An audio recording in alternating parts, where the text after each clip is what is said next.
Well, hello. Welcome back to Orchid Bloom's podcast. Welcome back, bloomers. My name is Orchid Brown. I am the host of Orchid Bloom's podcast. You can find me on Twitter, Instagram, and TikTok at Orchid I Brown.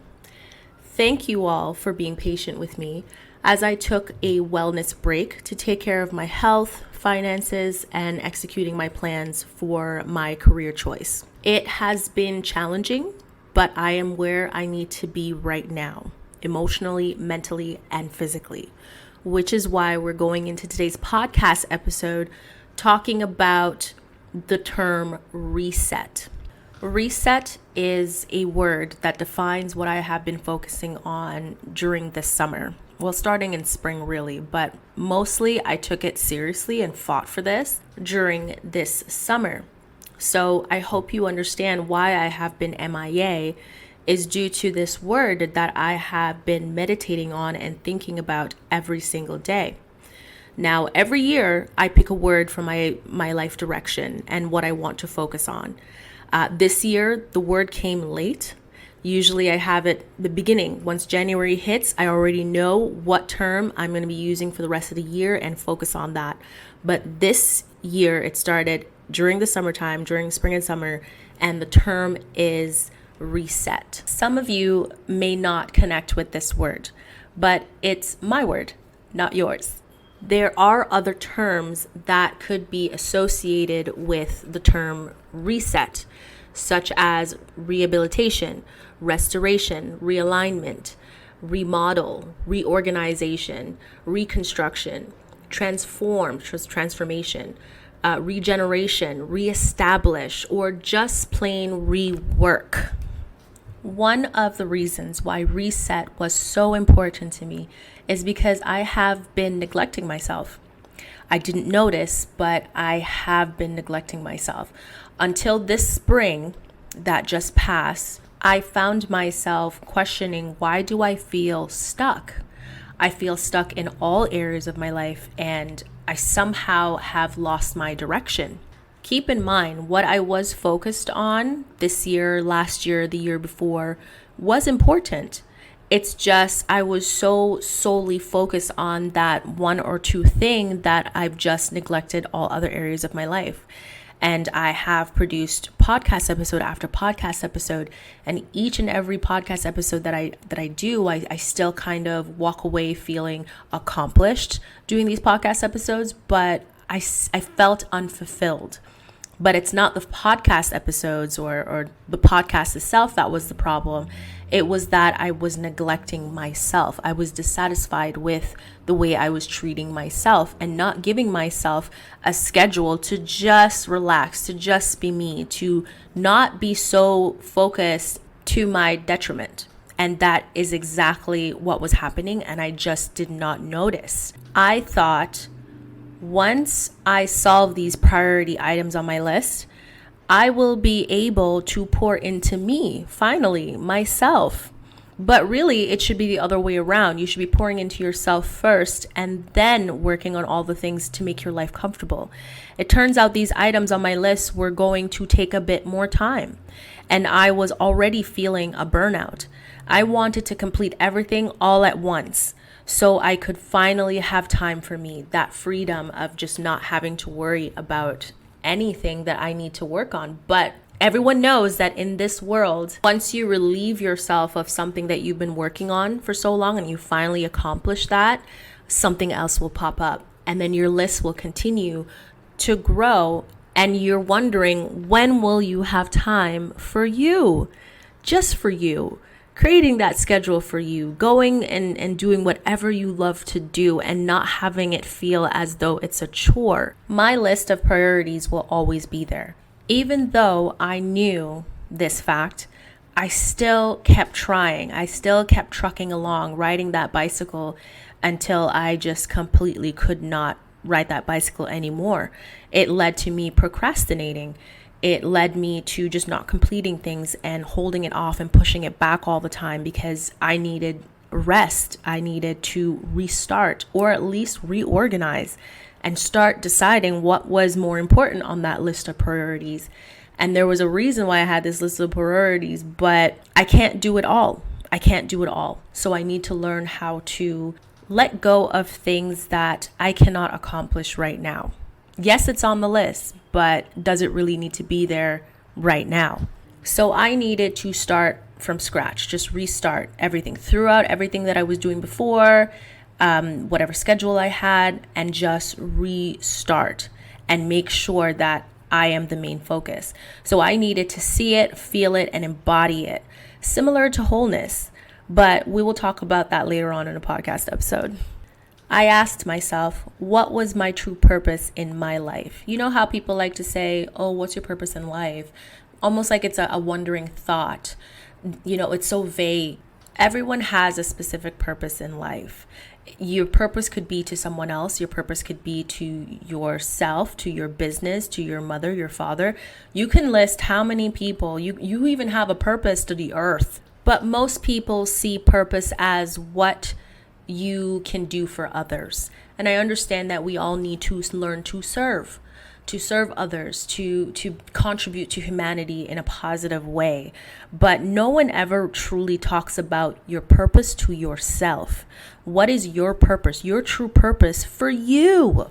Not everyone else, not to the earth, not to your parents, not to your brothers and sisters, your siblings, your cousins, going down the line of your long list of families. No, your purpose for you. And yes, I understand that we all succumb to social pressures. You know, you have to get married by a certain time. You have to have kids by a certain time. You have to have a certain career at a certain time. And so we feel that doing all of these things are our purpose. That if we accomplish all of these things, we are purposeful. We are fruitful. We are the epitome of a successful human being. And we can do so much and we can do all. But no one ever really truly looks at these people's lives and realize that they accomplish all of these things. They have the perfect job. They're making a certain amount of money. They get married. They have kids. They have a house. They have a car. They go on vacations every year, not realizing that some of them are miserable. It turns out that after they've dedicated all of this, they have their kids, they look at their family, they see how perfect everything else is because they have fallen to peer pressure by society to have all of these things, to seem wholesome, to be whole, to seem whole, and they're not happy because they did not do it for themselves. They did it because it's what society wants you to do. It's what other people want you to do. That's why they come up to you and they ask you, oh, you're getting married? Oh my God, when are you going to have babies and this and that? Oh, when are you going to buy a house? Oh my God, what kind of car are you planning on buying? And they ask you all these wonderful questions. But is that your purpose? You have dedicated and wasted all of your life just trying to live up to other people's expectations of what your life is supposed to look like. Are you truly living for yourself? Is that your purpose? Is that your purpose for you? So these are certain things that I just wanted to contemplate, just kind of take this summer to really ask myself super hard questions. And I mean super hard question. Why are you doing this? Why is this important? Why do you want this? Is it just for self-gratification? And you know what? My response to all of my answers was yes. Yes, I want that because it's associated to freedom. But when I do talk to people, they're not free, even though they have exactly what I want. There's no envy behind these words. I am not jealous. I want it for myself, but I want it all on my terms. Now, while assessing all of this, my motivation, the things that I'm disciplined with, I had to look at the past few months and I had to be honest with myself. Yes, I was talking out loud because I wanted to hear myself say it. I was feeling neglected. I was feeling frustrated. I was stressed and overwhelmed and tired. And most of all, I was anxious, which is why I kept wanting to jump up and get this done and get that done and get this done. And I never had the opportunity to just relax and to just enjoy the fruits of my labor. I felt like I needed to be there for everyone. I mean, everyone else. Anyone that came into my life, I needed to be there for them. I needed to have the right answers to the right questions at all times, even though some people just want to talk. They just want to talk. They just want to just blurt. verbal vomit. And I just felt like I needed to respond, but really I didn't need to. But it was that pressure that I was feeling, the pressure that I placed on myself. No one placed it on me. I felt that way. I felt that I was unsuccessful. I felt that I wasn't doing enough for me. I felt that I needed to find a way to get the energy to make everything work. And even though this is something that I have, processed through the year before, and I've put in place certain plans to be less of that to myself, somehow that bad habit crept back in and I didn't notice. And why? Because I was neglecting myself. I have admitted through previous podcast episodes that I am an overachiever. And I mean, it's great and all, but I really don't know how to turn myself off. So when things don't go according to plan, especially since I'm a planner and I'm an overthinker, I tend to feel defeated. The pressure of feeling as if I need to be more successful to be free. And really my ultimate goal is to be free. I just did not realize that the tasks and the priorities that I put on my list and I attached to myself was actually enslaving me to society, and I was not happy.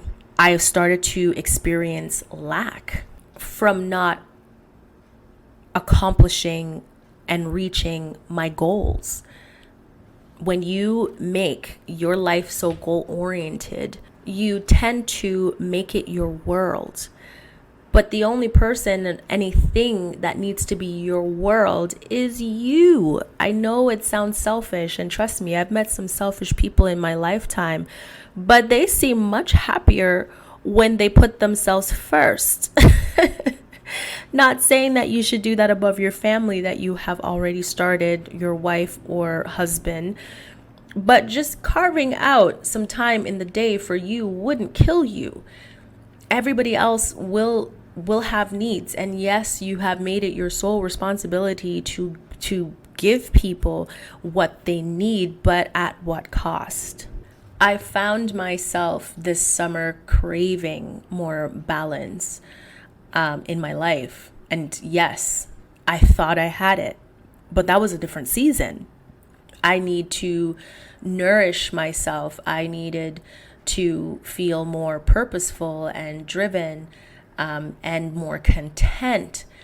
But what made me think that what I was doing for myself wasn't purposeful, wasn't content and nourishing myself? Why did I feel the need to swerve off of the path of self-love and self-care and go back into this anxiety-driven pursuit of my goals and telling myself that doing this was happiness?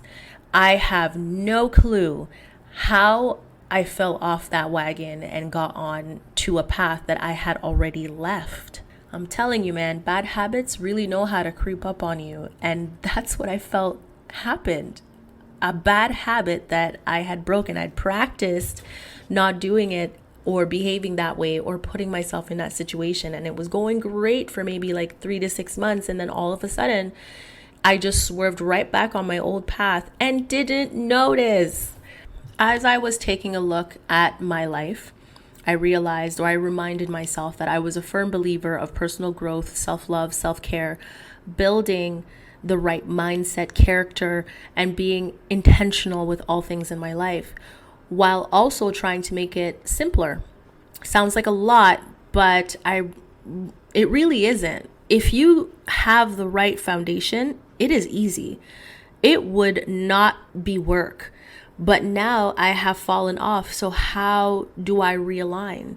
And also I need to figure out what caused me to shift right back into my bad habits.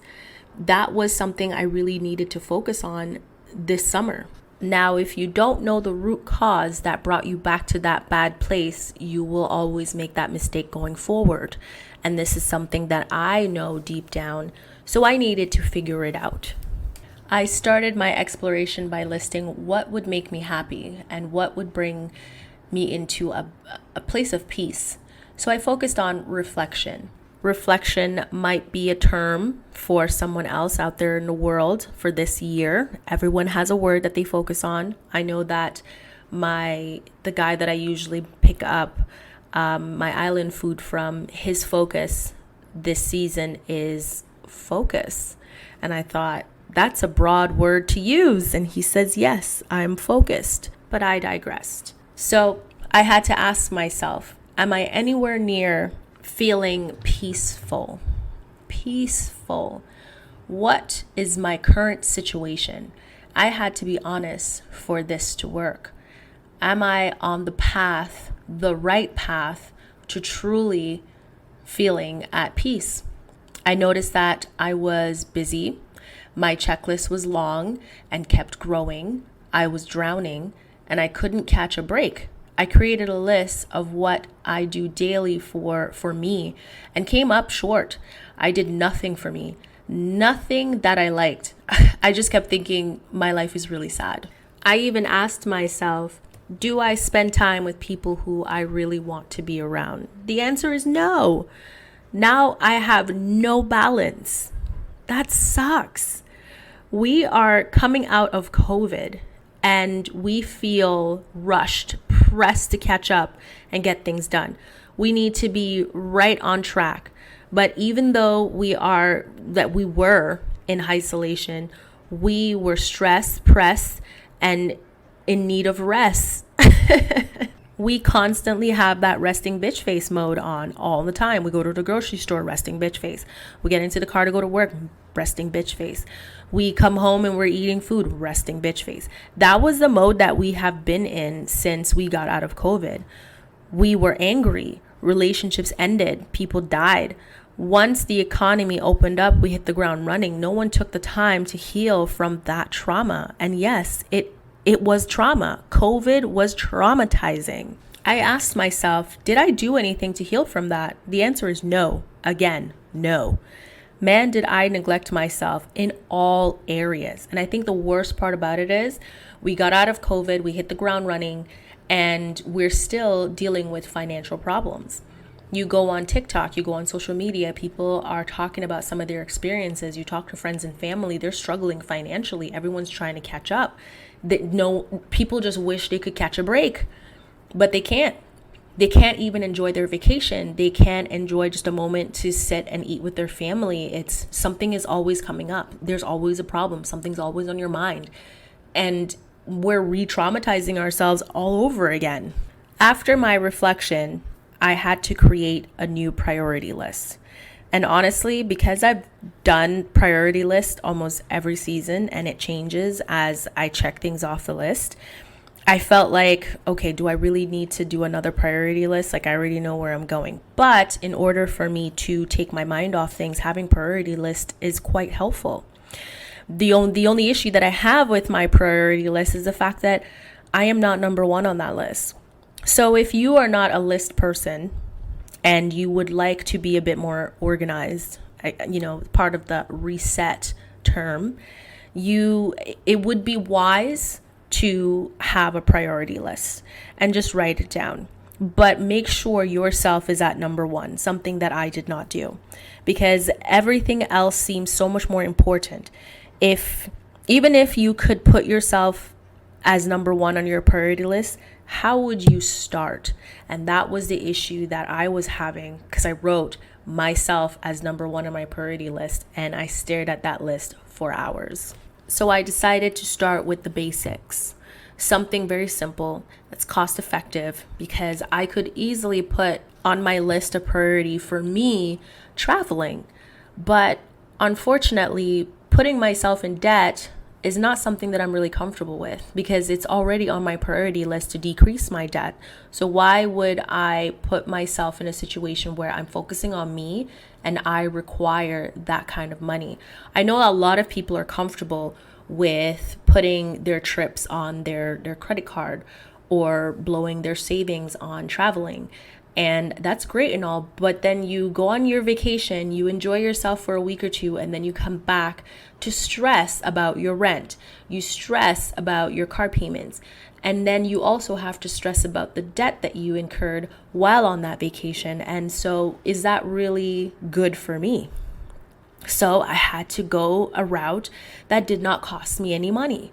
So some of the lists that, I have spoken to my friends and family, and these are the things that they have done. So I needed to get some ideas, because what other people like doing for themselves is not necessarily what I like doing for myself. So here's a list of certain things that might be helpful to you on this journey. Number 1 is make yourself a nice bath.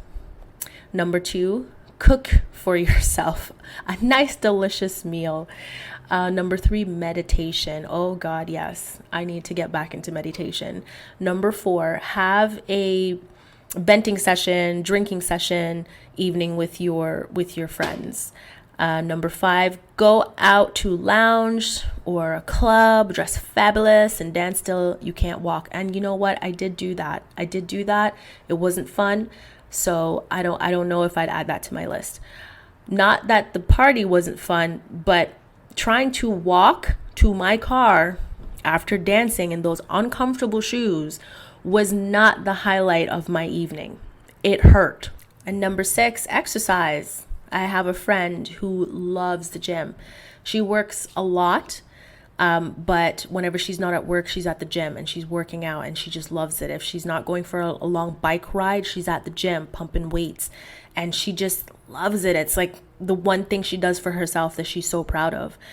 And so these are just examples of what you could do when you make your priority list for yourself. Creating an entire list just for you that you have to accomplish on a weekly basis is gold.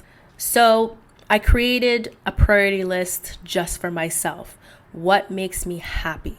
And as much as it was a boring list, man, I was content. I was just smiling. That resting bitch face was not present every single day I woke up and every night before I go to bed. It was just wonderful to smile. When people ask me, how are you, Orchid? I say, I'm good. Usually I say I'm alive, which is a blessing to just say I'm alive. But some people take that as, oh, life is not going very well because you didn't say good, but really I'm just blessed that I'm alive. But somehow my vocabulary changed and it was just, I'm good. I'm just good. That's the thing about people like myself that create so many things to do in their day. Doing basic things for ourselves brings us so much joy. More joy than spending money on shopping, doing something adventurous, doing nothing, but hike through a park surrounded by nature where nature can do it, it does its work on you. Nature is healing. And what we need to do is heal our insides. But a lot of people don't need that because they've been sitting around and sad and depressed and really just need to get out there and party and be around people. And that's great for you. But for me, just being in a healing place, a healing state, it's the simplest thing in life for me. And it just makes me feel so free. Of all the things on my list of priorities that I need to get done to get to where I need to be in life, who knew that I would feel more content and free doing things that didn't cost me any money? So after experiencing all of that and asking myself all these questions and truly providing honest answers, I decided to create an action plan. And with my action plan, decluttering was most important for me to just clear out my life. I had to make a plan to recoup my energy. I had to look at my friends and family, make sure the boundaries are reinforced. No drama, no bullshit. That's been my saying since COVID. There is a limit to the energy I will give out now. If you are too needy, emotional, I am not available because I need to support myself. Pour into me, be there for me. The people that are takers no longer have room in my life. I noticed that they did not pour into me as I did for them. People that require a lot of my energy are now at the bottom of my list. People who create their own problems more than solving them are at the bottom of my list. Sometimes you just have to realize that people just want attention, so they just keep creating issues in their lives and just not solving them, because the attention from it is worth more to them than actually fixing their lives. Who has time for that? I don't have time for that anymore. It requires too much energy to be present for them. I am empathetic, so I need to protect my energy. I give too much and most are not deserving.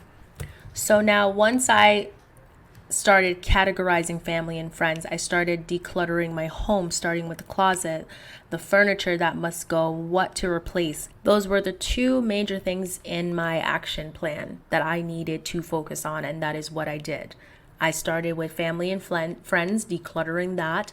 Then I focused on inside my home. What do I need to let go of? What have I been holding on to and saying, okay, let me just leave it there and I'll think about it in the next few months and decide if I'm going to keep it or not. And after 6 months of realizing I never thought about it, I never used it, it just had to go. The third item I had on my list of my action plan was to be more present. So that meant, focusing on outdoor exercising, relaxing with a drink after I finish work, or just going to Baskin-Robbins for some ice cream. And man, there's this ice cream at Baskin-Robbins that I am addicted to, and it brings me pure joy to eat this ice cream. So good, so delicious. I started meditation.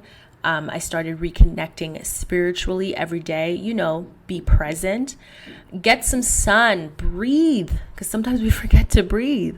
So a schedule was needed. Cultivating a positive and healthy mindset required me to make time for myself. The fourth item on my action plan list was to go back to my priority list and remove items from that list that I could not get done now. I mentioned it earlier in this podcast episode that I had to make some changes. Now, if I could not complete some of these things within a week or a month, then it should not be on that list. So I removed it, which made my list much shorter. I was less overwhelmed, less stressed, and less anxious. Making that change helped me to prioritize self-care and be more positive. It also helped with my mental, physical, and emotional health. Clearing my mind brought me more peace. Again, that was my ultimate goal, finding a way to be at peace. And I don't need to wait till I'm dead to feel that level of peace. Now, when things happen that are out of my control, I went with the flow. Nothing bothered me. I just took it and refused drama, nonsense. My life was more peaceful, as I said, the ultimate goal. Don't get me wrong, there was drama. It's not like it wasn't around me all the time. I just kept myself out of it. I still get annoyed by that person at work, but I release it before going to bed at night. Due to the choices I have made, I am more intentional about it, not allowing that energy to affect my bubble, the bubble that I need to keep clean and keep positive at all times, because anything could disrupt that. It's a fragile bubble. You ever blow bubbles with your kids or someone young in your family, and you see how quickly it pops? Yeah, your bubble is the same way.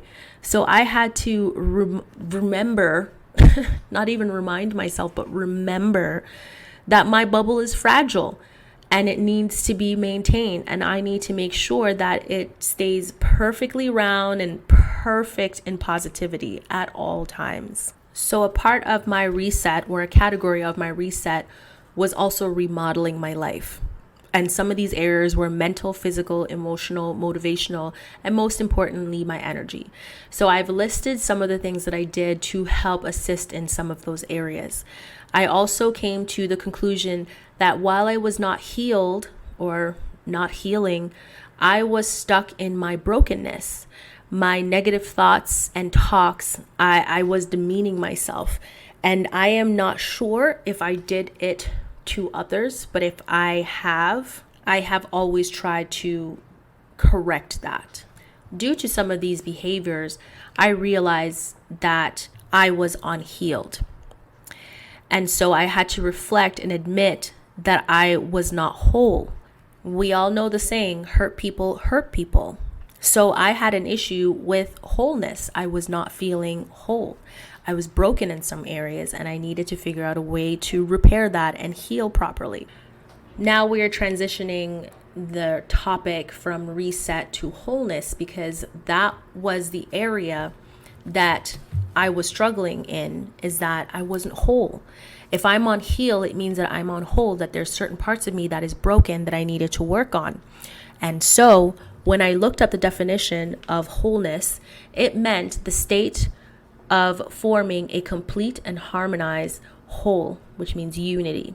The state of being unbroken or undamaged. And based on my behaviors over the past few months, I was exhibiting brokenness. I was experiencing or exhibiting damage. So now I have acknowledged my brokenness and my damage, and that it has now affected all areas of my life, which made me angry. So resetting was important to me. I needed to do this to become whole again. There are 7 categories to wholeness, and I believe it might be 5 or 6, but I decided to add some to that list. Actually, I believe it was 6 categories, and then I added a 7. So for me, it's 7 categories to wholeness. The first one is emotional, physical, spiritual, social, psychological, professional, and of course, the last one that I added, intellectual. I took a break from podcasting to work on these areas. Emotional was the hardest one for me. I have been in an emotional broken state for so long that I did not know how to get out of it. I was not okay. All 6 of the categories that I just shared are connected to well-being and wellness. How, you may ask? The 4 areas of well-being are spiritual wellness, emotional wellness, physical wellness, and social wellness. These 7 dimensions of wellness are mental, physical, social, financial, spiritual, environmental, and vocational, which relates to occupation or employment. They are all connected, and we can see how each area is important to the development of our wholeness. So I took a step back. I went through the 7 categories of wholeness, and I decided to work on some of them as I went along. So the first one I decided to work on was professional. I got a new position after reflecting on what is best for my life and career. So I checked the box for professional and vocational. I did not dislike my new position. I found myself feeling content in that position. And so due to that contentment that I was feeling, I felt that I was on the right path. So I made the right choice. With this new position, I can focus on improving finances and work on my investments, which I stopped doing during COVID. Now, I understand that working on your finances and looking into investments is going to take some time, but at least I took the first step, and so that made me happy. Because it was imperative that none of these areas were neglected, I started working on the next category, which was social. I planned a dinner with females that I respected, and we went out to dinner for a good conversation. Then we had a spa evening in another 2 weeks. It was great. I was going out and connecting with people, and so I filled the category of social. I moved on to the physical category. I started doing power walks 1 to 2 times a week, then stepping up my game by sporadically jogging and increasing my days from 2 to 3 days a week. Overall, my body feels great and my mind is clear, and I just feel like I have a bit more energy. Then comes the spiritual aspect. The spiritual aspect took a bit of time to get back into. So I started to write in my gratitude journal where I document the things that has happened this year that has been truly a blessing to me. I wake up every day and list what I am grateful for. I also ask for open doors and opportunities while being grateful for what I have. An example is I am thankful for my job and hope for open doors, specifically in the form of a promotion. And yes, I am working on getting that promotion. Sometimes I feel that I ask for too much, so I had to fight those thoughts and feelings. Be brave and ask, and you shall receive. It is so easy to slip back into the negative thoughts and feelings.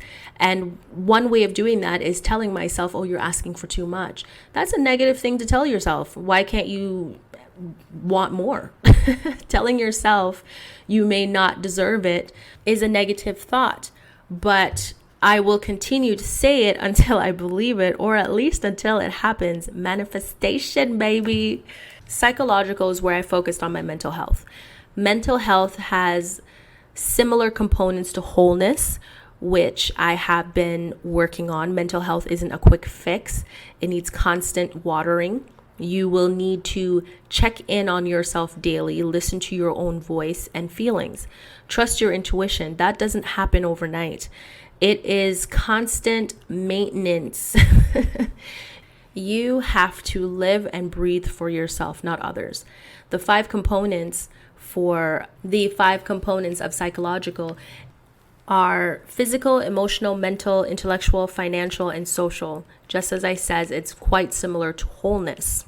But that component is what I'm working on every single day, connecting to my intuition, listening to my own voice, feeling my own feelings, and not letting anything or anyone tell me that my feelings are incorrect. It's sticking to my guns and just saying, hey, this is how I feel, and I'm going to go with it.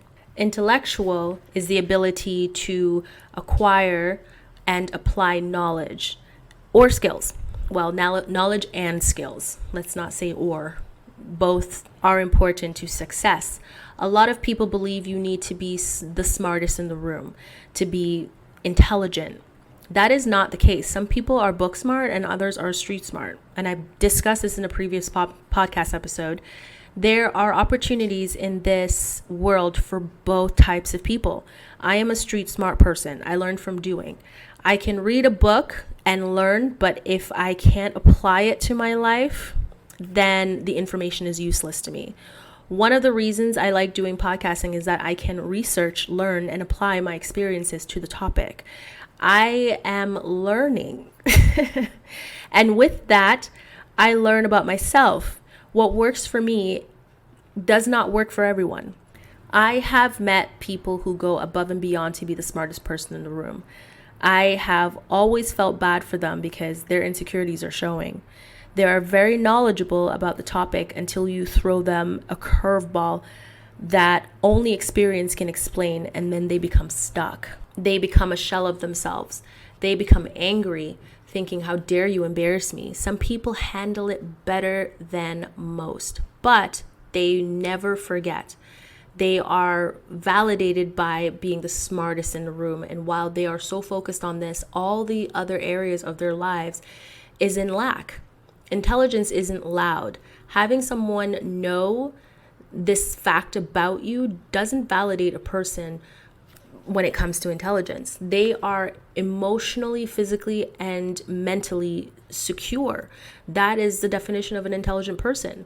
So they are never loud, but the ones that are the loudest shows that they aren't really intelligent.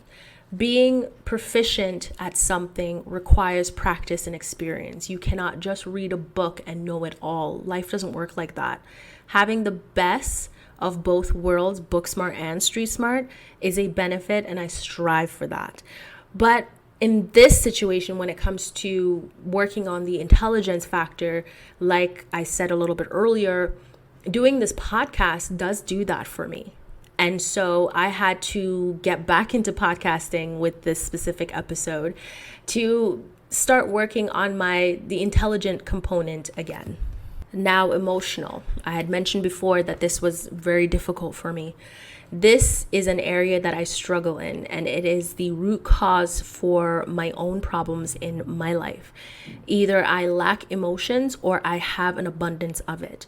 I can become volatile emotionally, especially when I have been overthinking. Learning to step back and stop fiddling with things is hard for me to do. I am a proactive person. So I feel that if I put in the work, things will work out. But life sometimes does not work that way. Not everything is in my control.